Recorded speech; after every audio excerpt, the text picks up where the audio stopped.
Ricky Byers taught this song to people, there were 8,000 people there in all the different world religions. Wow. And some of them didn't necessarily speak English really well, but she taught it to everyone. So here you have Muslims and Jews singing "I love myself so much that I can love you." People from all different, just imagine all different backgrounds, all different religious backgrounds singing this song.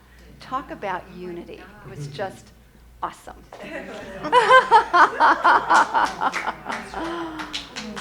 You all are just awesome too, and I'm a little shaky this morning. Some of you were not in the room when I performed. Are you okay? Are you okay? But I was turning to sit down, slid off my sandal, and lost my balance, went flying, and I was out of control, and Charlie caught me.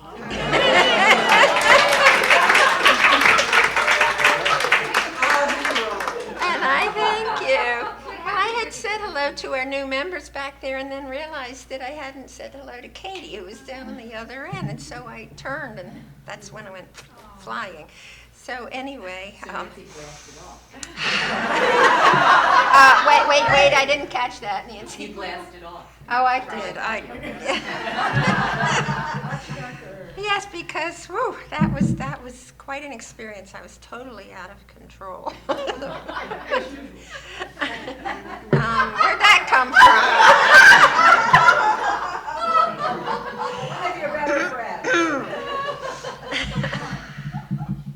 We're going to move to A Course in Miracles, something that I have spent years and years with.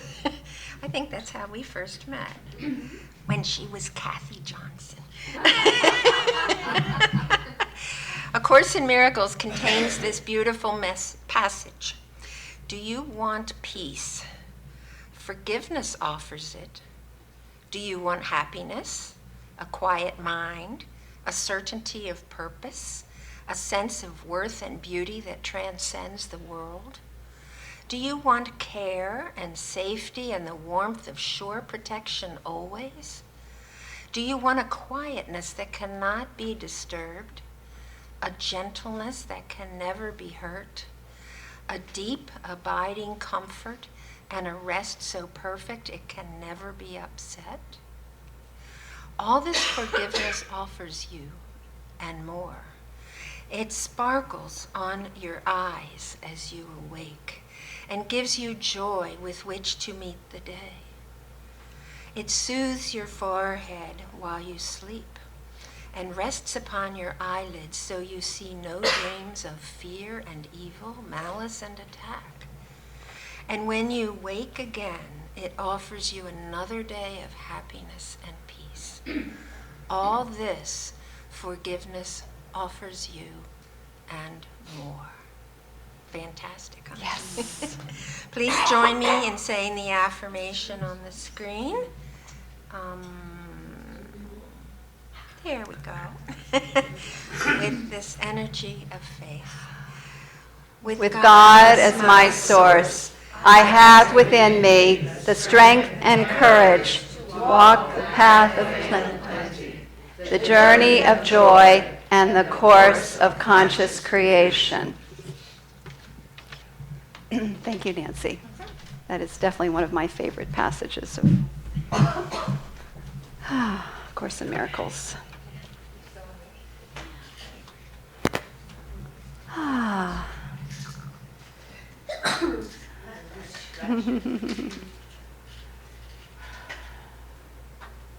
Let's breathe.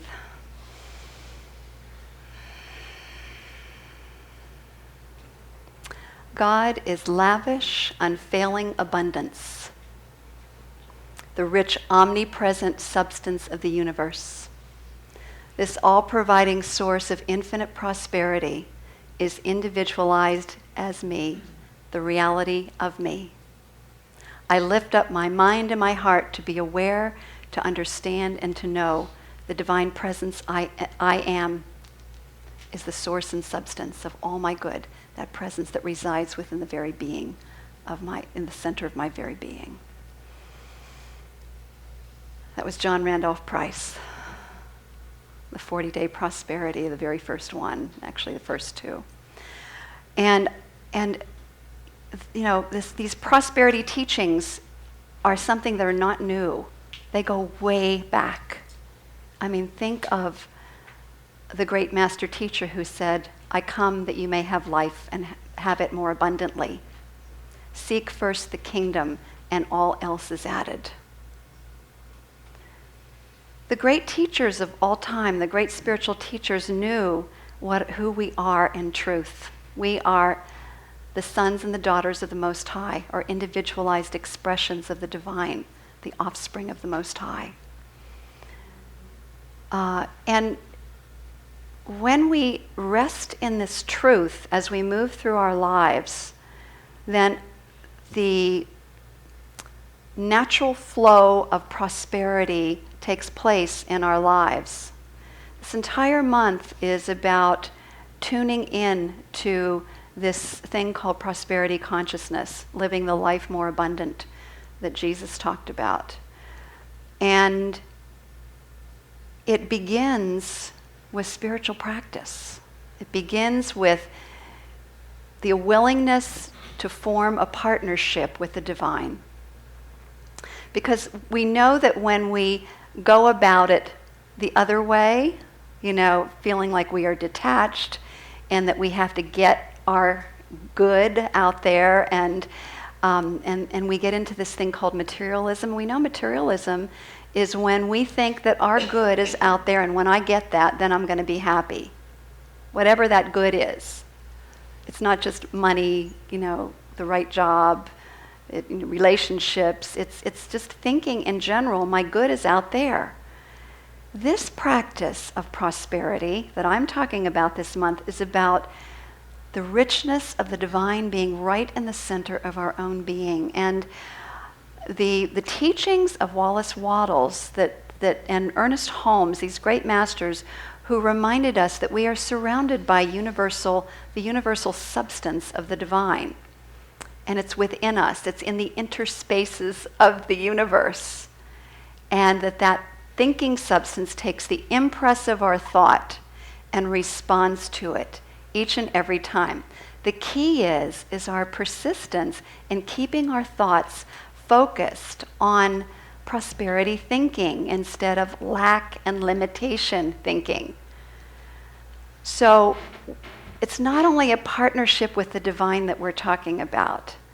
It's about taking responsibility for our part. We talked about 4 things that are our responsibility.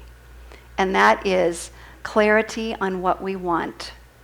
That's the C, that's how I'm remembering this. Alignment with what we want. That's the day-to-day staying and keeping our thoughts focused on higher thought, so that we are in a high vibration. It's about feeling grateful in advance for what we desire, speaking of it as if we already have it. I'm so happy and grateful now that, and you fill in this whatever it is. And the last one is being open to guidance, being willing to be guided by the Spirit within, listening and hearing and then following through. I recently had some guidance, very powerful guidance, that I was to go on, and this was while I was in my process of visioning, which is a deep meditative state, to get some more training in ministry and to go to Centers for Spiritual Living. I did that, and I went to them, and to make a long story short, part of taking the curriculum and stuff was also being a part of that spiritual tradition. And for those of you who don't know, Centers for Spiritual Living are the ones who publish the Science of Mind magazine. They used to be the United Church of Religious Science, and they used to be two different organizations, then split out of the original thing started by Ernest Holmes. They came back together, they merged into Centers for Spiritual Living, which is only Charlie's about 5 years old or something right now, something like that, this new organization. And So what I'm doing is I'm sharing, our leaders know about this, and our board has voted on it, but I want everybody in the community to know what's going on, is we're making a shift of our community into Centers for Spiritual Living. The board has already voted on it. Our practitioners have already been accepted by Centers for Spiritual Living because of our fine teachings. You know, we've kept up with the teachings. And the next part is just some paperwork and some things like that, and looking at how we're going to have our name with the logo that's Centers for Spiritual Living. So that is in process right now. And for anybody who wants to be part of the naming of our center, the next board meeting, you'll want to, the next Spark meeting right after service on the second Sunday, which is the 14th of August, you'll want to be there to be part of it. We'll choose like 3 different names, and then we'll have conversations with Centers for Spiritual Living. So there's something new that's being birthed here. The energy that rushed through me when I received this guidance was powerful. It was one of those God bump moments. And every time I talk about it, I feel the rush. And I don't know if you can feel the energy now as I speak through it. This is going to be a new era for us affiliated with Centers for Spiritual Living. I'm very excited about it. They're a much larger organization. They have wonderful conferences for us to attend.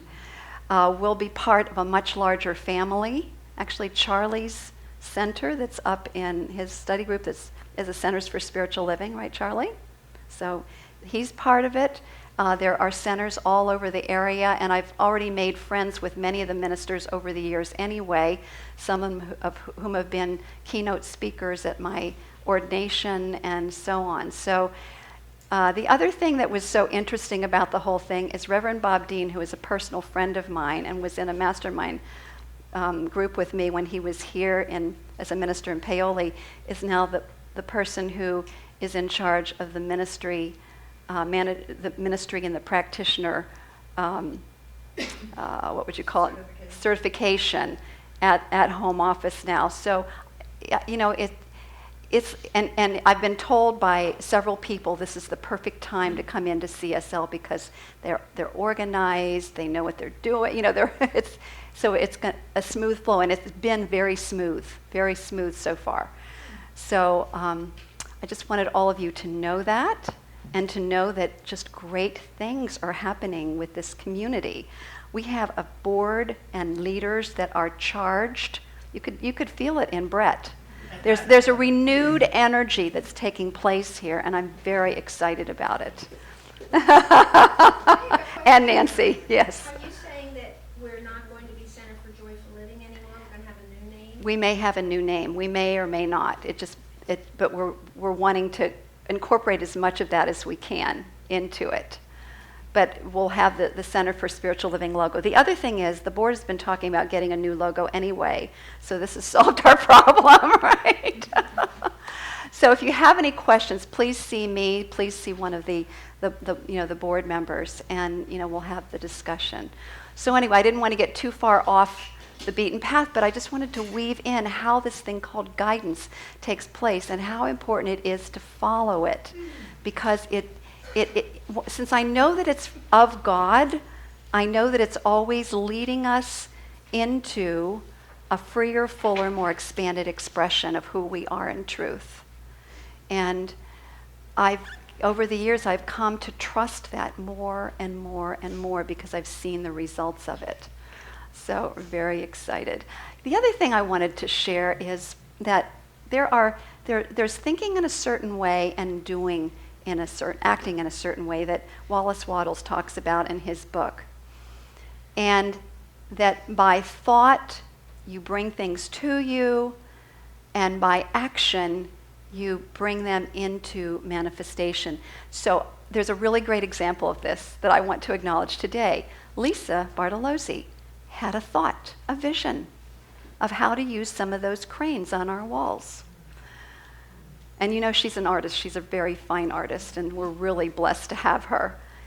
And that's the thought part, okay? She got together with Candace, and they implemented it, and they put this beautiful artwork that's on our walls.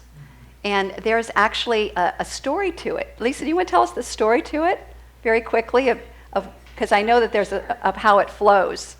Well, Candace and I were inspired to use this amazing thing that she was gifted, and we started concepts with ribbons for movement and trails of movement, and then the cranes took off.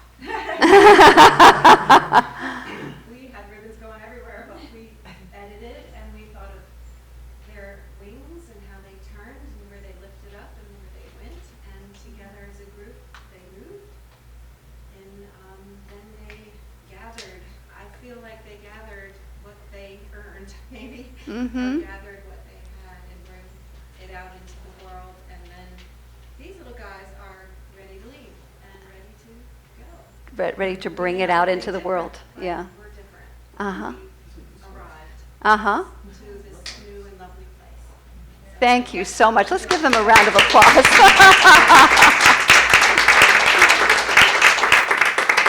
That's the creative process in action. Thinking in a certain way and taking action in a certain way. So it's just beautiful examples of that. So today, as you can tell by the beautiful reading that we had from Nancy, I'm going to be looking at, so what gets in the way? You know, we know these spiritual principles. We've heard them. Those of us who've been here for a long time, we've heard them many times. These prosperity principles. It's thinking in a certain way, acting in a certain way, partnering with the divine, doing our spiritual practice. You know, all of this. And yet, I hear from all over the community people who are experiencing some resistance. What is that resistance? What is it? What it is something that is within us that goes back to who knows where or when or what experience that we've had in life. And so what today is all about, which is forgiveness, is how to approach this thing called forgiveness to finally free ourselves so that we can think in a certain way and act in a certain way with integrity day after day after day, so we can really be mindfully and consciously on our path. So, forgiveness. The thing that I've learned about forgiveness over the years is that it is a closing of the heart. It is a what the people in the yogic traditions call samskara, which means it's like little bubbles of blockages in the heart chakra, not necessarily in the physical heart, but in the heart chakra, that does not allow the creative energy of the divine to flow through us and into being. And it's that heaviness and that resistance that we feel that prevents us from doing what we really want to do. And it's so let's just act that out. I think it's better if we just demonstrate it. So I'm going to invite somebody to come up and participate with me in this. So do I have a volunteer? Jennifer. Okay. Thank you, Jennifer. Okay, so Jennifer, the way that we do this is you're going to hold on to this, and you're not going to let it go, so you might want to wrap it around a couple times. And you're going to wear this, which says, I done her wrong. I done her wrong. Okay? All right. I done her wrong. Yeah, true. Okay, and so lack of forgiveness is like this, and it may not be that we're refusing to give, but there's still stuff harbored in our subconscious from whatever happened in the past. It can go way back or it can be more recent, but most of it really stems back from family of origin, experiences back there, and then belief structures that have built up around that. So the thing that happens is, so I want to move through life And I want you to hold on to that. And let me just pull you around a little bit, though. So I'm going through life, and I'm moving through life, and I'm just noticing that there's something that's just dragging me. There's this heaviness, and if I want to run, oh my gosh, it's hard to pull. But then I look back and it's like, what is holding me up? And it's like, oh no, it's that again. Would you please just go away, go away? I've done my forgiveness before, just go away. But however, it's like, oh, I'm dragging it wherever I go. But then, when I finally have forgiven, it's like that.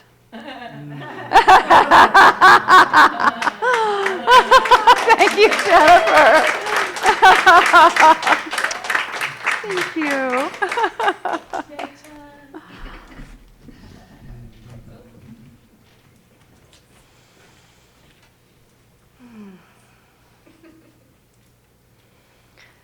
So again, we learn about these principles. We learn about partnership. We learn about what is ours to do, and so on. Until we do the deep forgiveness work, we will continue to feel like something is holding us back. And it may not be a person that we need to forgive. It may be a situation. I had somebody recently tell me of a situation that they were in when they were younger that they haven't completely let go of. So it can be a situation, it can be a person, it can be an event. Whatever it is, it's something that holds us back. It's that resistance that we feel. Yes? So my question is, can it be self? Yes, it can be that as well. So what I would like to do, so in other words, when we refuse to give, we are in bondage. So just repeat that after me. When we refuse to forgive. Okay, yeah, let's do it in I. When I refuse to forgive, I'm in bondage.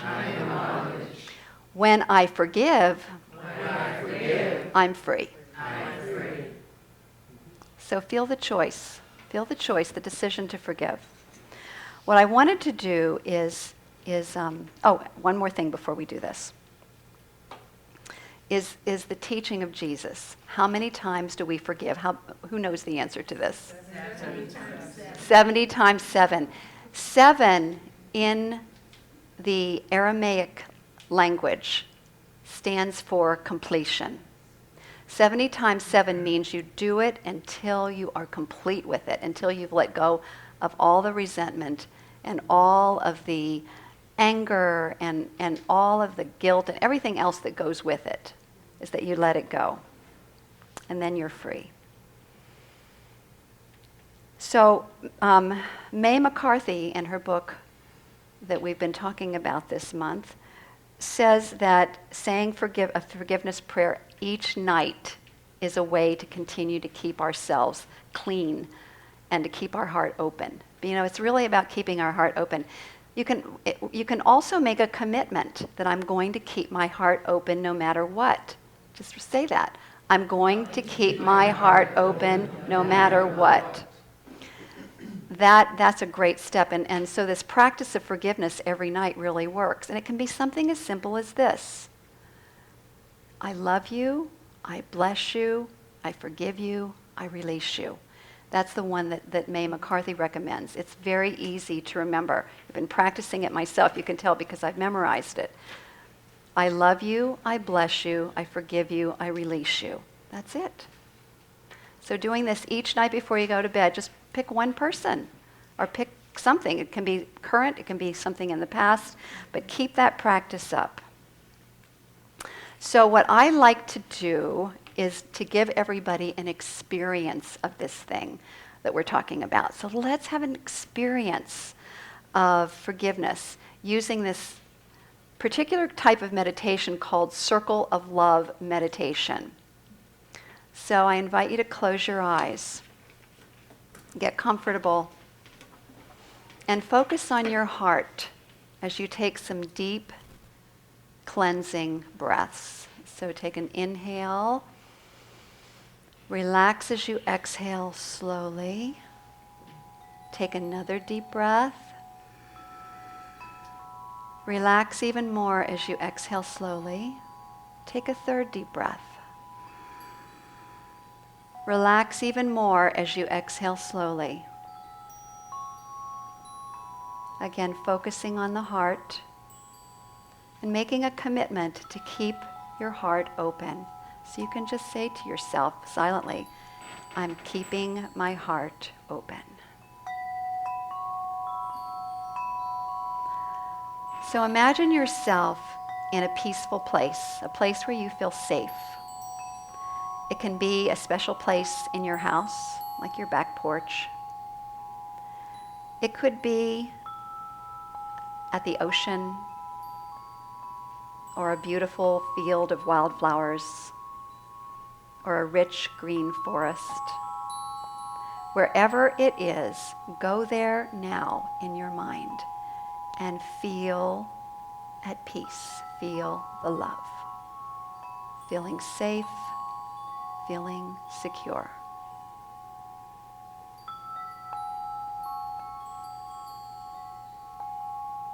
And then you become aware that a portal opens and out comes an avatar of love, a divine being of love and illumination and expanded consciousness. It could be Jesus or Buddha or Gandhi or Mother Teresa or Yogananda or some other exalted being. Just notice them as they walk through the portal and stand in front of you, facing you about 5 feet away. And you might want to just do a bow and a namaste and acknowledge their presence. Next, out of the portal comes a being or an event in your life's experience that you would like to forgive. You may not feel completely like forgiving yet, and yet you know that it's an opportunity to free yourself, to open your heart for greater living. So that person or event comes and stands next to the avatar a few feet away, and they're beginning to form a circle around you. So to the left of the avatar or the right of the avatar, however you see that person is standing. Out of the portal comes a second avatar of love, someone else who represents unconditional love, divine guidance, higher consciousness, and illumination. And they take their place next to the other person. So now we have an avatar, we have a person or situation you want to forgive, and another avatar. And again, you can bow namaste to each being as they come through. Next, out of the portal comes another person or event that you're willing to forgive. Make a conscious decision to forgive and keep your heart open. And notice the person as they come, or event that they come and stand next to avatar number 2. So again, we have avatar 1, event, avatar 2, and another event or person. Take a breath. Scanning these beings that are before you. And out of the portal comes a third avatar of love that walks in, takes its place in the circle, and an opportunity for you as your witness self to namaste, to welcome them.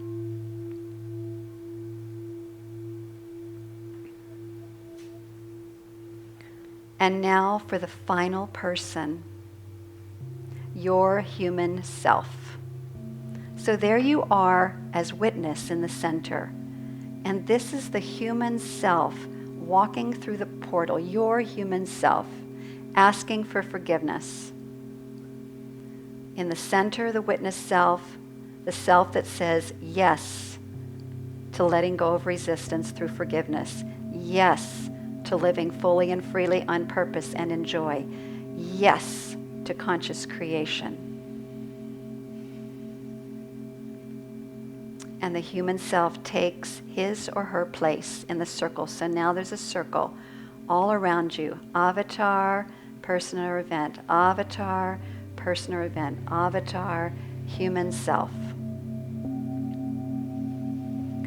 The witness in the center takes note of all that are there and decides to approach avatar number 1. You are now looking deeply in the eyes of avatar number 1. See, feel, and hear the love washing over you and filling you to the brim and overflowing. Breathe it in.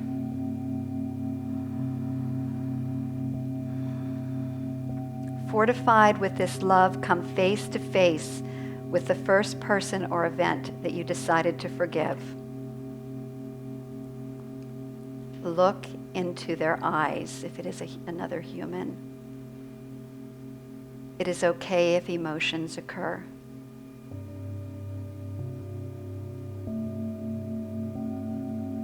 And now say, repeat after me out loud, I fully and freely forgive you. I loose you. I let you go quickly to your highest good. You are free. I am free. Take a breath. Feel the release. Now move to avatar number 2 and look deep in the eyes of this great being. Feel the love and respect emanating from this avatar for the forgiveness that you just did.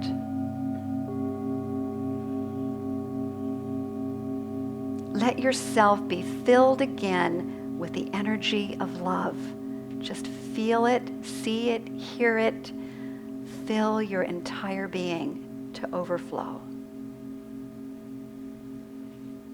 Breathe it in. Take that energy to the next person or event that you are willing to forgive. Look into the eyes of that person or look at the event and repeat after me. I fully and freely forgive you. I fully and freely forgive you. I loose you and let you go. I loose you and let you go. Quickly Quickly and in peace. and in peace. You are free.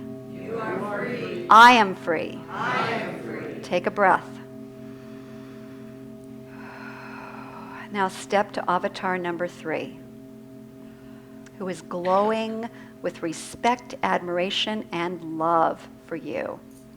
You begin to fill up again with divine light and love energy, empowering you to take that final step. So feel the love. Feel it filling up, overflowing. Take a breath. And move to your human self.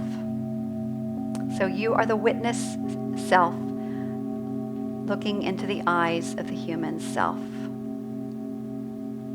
Notice all those things that you labeled as flaws. Notice all those things that you have done in the past that you're still holding on to. Notice all the ways that you tend to beat yourself up about what's happened and the regret. You, the witness self, now looks into the eyes of the human self with the same love you received from the avatars. You are giving that beautiful, perfect, unconditional love. So now I want you to say your own name. Kathleen, I fully and freely forgive you. I fully and I fully and freely forgive you. I fully and freely forgive you. Take a deep breath. I am now free. Feel the release. Feel the rush of new energy. Step back to avatar number 1 and receive the love. And notice that in that moment, all those forgiven turn into tiny crystals, gleaming in the sun and fading away. Those are all those concepts that you had of those people, events. Your avatars now celebrate you and lift you up over their heads. You feel a sense of freedom, awakening, and boundless energy to move forward on your path to live a life of joy, of freedom, and of love. Breathe it in. And when you're ready, come back into this room energized, invigorated, radiating with the intensity of love's presence, feeling free, ready to do what it takes to begin partnering with God and realizing your dreams. Feeling gratitude for the avatars who represent the love of the divine within. And repeat after me, and so it is. And so again, bring that energy with you back into the room.